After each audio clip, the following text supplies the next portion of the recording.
बादशाहपुर विधानसभा क्षेत्र से भाजपा प्रत्याशी एवं पूर्व मंत्री राव नरवीर सिंह ने कहा कि बादशाहपुर सहित पूरे गुरुग्राम के जो भी मूलभूत सुविधाएं उन सभी में सुधार की बड़ी आवश्यकता है। यहाँ के ज्यादातर राजकीय स्कूल बदहाल स्थिति में है। एक नागरिक अस्पताल था, उसका भवन भी नहीं बन पाया। इन हालातों के लिए जिम्मेदार पिछले 5 साल के दौरान बादशाहपुर का नेतृत्व कर रहे कमजोर हाथ रहे। इतना ही नहीं, यहाँ एक नहीं बल्कि 4 नागरिक अस्पताल बनाने का संकल्प लेकर वे आगे बढ़ रहे हैं। राव नरवीर सिंह रविवार को सेक्टर 77 स्थित MR पालम हिल, विंटर हिल, सेक्टर 82 स्थित कासा बेला, सेक्टर 90 स्थित न्यू टाउन हाउस, सेक्टर 93 स्थित स्पेस प्राइवी, सेक्टर 37 से स्थित रहेजा नवोदय सोसाइटी के अतिरिक्त ओम विहार, सेक्टर 23A, पालम विहार व धम कॉलोनी में आयोजित सभाओं में पहुंचे। राव ने रखा अपना फ्यूचर प्लान, ऐसे बदलेगी बादशाहपुर की सूरत। राव नरवीर सिंह ने कहा कि पिछले 20 सालों के दौरान गुरुग्राम की तस्वीर तेजी से बदली है। यहाँ की आबादी 30 लाख से भी ज्यादा हो चुकी है, लेकिन संसाधन आज भी सीमित है। सरकारी सुविधाओं का लाभ आम आदमी को नहीं मिल पा रहा, क्योंकि यहाँ की व्यवस्थाओं पर कभी भी सही तरीके से ध्यान दिया ही नहीं गया। उन्होंने कहा कि 2014 में विधानसभा की जनता ने उनको जिताकर विधानसभा भेजा और भाजपा सरकार ने उन्हें कैबिनेट मंत्री बनाया। गुरुग्राम के दर्द को वो समझते थे, इसलिए उन्होंने यहाँ की सड़कों पर लगने वाली जाम की समस्या के समाधान के लिए चौराहों पर अंडरपास, ओवरब्रिज का निर्माण करवाया। राजीव चौक, महाराणा प्रताप चौक, इफ्को चौक आदि पर घंटों लोग जाम में फंसते थे, लेकिन अंडरपास व ओवरब्रिज बनने के बाद अब वाहन सरपट दौड़ते हैं। उन्होंने कहा कि गुरुग्राम में 827 सरकारी स्कूल हैं। इन सभी सरकारी स्कूलों को मॉडल स्कूल बनाने के लिए मल्टीनेशनल कंपनियों के सहयोग लिया जाएगा। यहाँ 400 से अधिक MNC के ऑफिस है, जिनके सहयोग से प्रत्येक राजकीय स्कूल की दिशा को सुधार कर उन्हें बेहतरीन बनाया जाएगा। उन्होंने आगे कहा कि वे गुरुग्राम में अभी 1 दर्जन अंडरपास और फ्लाईओवर और बनाना चाहते हैं, ताकि कोई समस्या ना रहे। बादशाहपुर की जनता उनको जितनी ताकत देगी, उतना ही ताकत से वहां का विकास भी करेंगे। पर्यावरण संरक्षण का अनूठा संदेश दे गए राव नरवीर सिंह पर्यावरण सुरक्षा को लेकर भी सालों की अनूठी मुहिम चलाए हुए हैं और इन्हें अपनी जनसभाओं में भी इसको लेकर जिक्र करना नहीं भूलते। राव नरवीर सिंह ने अपनी हर जनसभा में लोगों से अपील की है कि वे पर्यावरण प्रदूषण पर नकेल कसने के लिए कुछ बड़े बदलावों में सहभागी बने। हम लोग कागज का कम से कम इस्तेमाल करके पर्यावरण को बचाएं। इसलिए आवश्यक है कि हम वैवाहिक कार्यक्रम और अन्य फंक्शंस में कार्ड ना छपवाएं। आजकल आधुनिक जमाना है, व्हाट्सएप और सोशल मीडिया के माध्यम से हम निमंत्रण दे सकते हैं। इस तरह के प्रयासों से लाखों पेड़ बचाए जा सकेंगे। उन्होंने कहा कि पॉलीथीन के कारण हमारा भविष्य खतरे में पड़ रहा है, पृथ्वी भी दूषित हो रही है। इसका इस्तेमाल आज से ही बंद करना होगा। राजनेता के मुंह से चुनाव के दौरान विरोध की आलोचना की बजाय पर्यावरण संरक्षण का संदेश सुनकर मौजूदा लोग भी राव नरवीर सिंह की तारीफ किए बिना नहीं रह सके। लोगों ने याद किए राव नरवीर सिंह के विकास के कार्य। विभिन्न सोसाइटी और कॉलोनी में पहुंचे राव नरवीर सिंह के विकास के कार्यों को स्थानीय लोगों ने भी याद किया।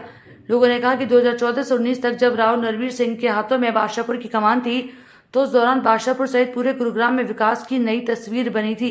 दर्जन भर से अधिक ओवरब्रिज व अंडरपास बनने से गुरुग्राम की सड़कों पर सफर आसान हो गया था।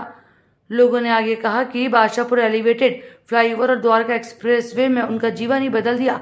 एक स्वर में कहा कि विकास के ऐसे काम करने वाले प्रतिनिधि को एक बार फिर से बादशाहपुर की जनता विधानसभा में चुनकर जरूर भेजेगी। ऐसी व्यवस्था 2-2.5 साल में आपको कंप्लीट हो जाएगी। 2014 से पहले 10 साल तक कांग्रेस का शासन था।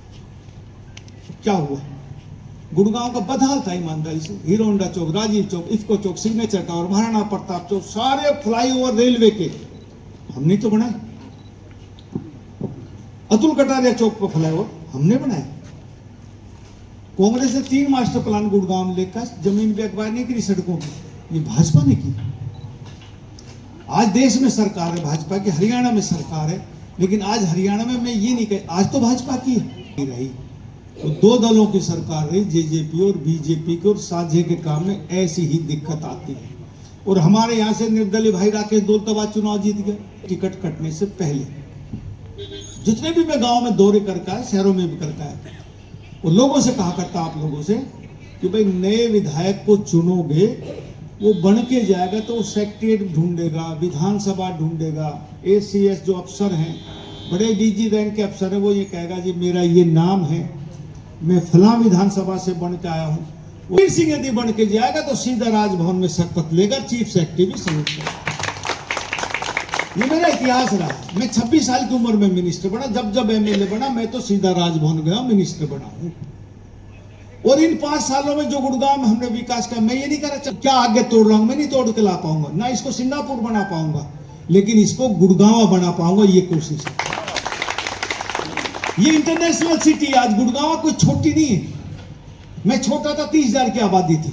मैं 73 सेक्टर, मेरा फाजिलपुर बहरामपुर का जन्म है। जब हम आते थे गुड़गांव स्कूल में, जब पढ़ता था नैनीताल, छुट्टी में आते थे सर्दियों में, तब माँ से कह आया करते, माँ, पिताजी मिनिस्टर थे, कि हम छावनी जा रहे हैं। फिर रियल एस्टेट कंपनियां बहुत सी आई, और आज Gurgaon millennium city, cyber city, और सरकारी नाम भी अब तो गुड़गांव की जगह गुरुग्राम हो गया। आप लोग नहीं आते तो हम तो छावनी में रह रहे थे, कौन पूछता था। हम कैंची वाली साइकिल चलाया करते सिविल लाइन पे, लाल सड़क और ठंडी सड़क बोला करते उसको। आज वहां को बच्चा बाहर निकल जाए, 1 मिनट में एक्सीडेंट हो जाती थी। आज 30 लाख की आबादी है। मैं हमेशा कहता हूं कि किसी आदमी के शरीर में रोग हो जाए ना, और उसका इलाज ना करवाए, तो आहिस्ता आहिस्ता कैंसर बढ़ जाएगा। इसी तरह ये बढ़ता हुआ शहर है, इसका इस समस्या का समाधान समय पे नहीं किया ना, तो ये भी कैंसर बढ़ जाएगा। और यदि 5 साल हमारा बुरा हाल रहा, आगे 5 साल भी निकल गए ना, तो भगवान रामचंद्र भी जन्म ले लेंगे, तो इस गुड़गांव का सुधार नहीं हो सकता। कोई भी, अरे व्हाट्सएप पे तुम मैसेज तो करते हैं कि मेरे फलां की डेथ होगी, बस। जब दुख का भेज सकते तो सुख का क्यों नहीं भेज सकते? सिर्फ सोच का फर्क है। ये कार्ड छपवाना बंद कर दो, पोल्यूशन कम हो जाएगा। एक तो नॉइज पोल्यूशन कम होगा। आप जाओगे कार्ड बांटने, 20, 30, 50, 100 किलोमीटर रोज घूमोगे, पेट्रोल डीजल फूकोगे, वो वेस्टेज, उसका धुआं बच जाएगा, एक्सीडेंट बच जाएगा, समय बच जाएगा। कहते हैं, मैंने कहीं उसको कहता हूँ, भाई तुम कार्ड क्यों नहीं क्यों छपाते हो? क्योंकि जी जाना पड़ेगा, रिश्तेदार है, सब छोरी ब्याही है। मैंने अपनी बेटी और बेटा दोनों शादी करी, एक भी कार्ड नहीं छपाया। हजारों लोग आए। पहले 3 दिन शादी की बारात रुकती थी, आपको याद होगा, मेरी बड़ी 3 दिन गुड़गांव शादी रुकी, बारात रुकी। अब 3 घंटा से ऊपर रोक के देखो ना, आप लोग रोक के देखो, एक दिन एक रात रोक के देखो, पता लग जाएगा आपको। मैं बताओ भाई, आप लोग बैठे हो, कोई सरकार ने कानून बनाया क्या?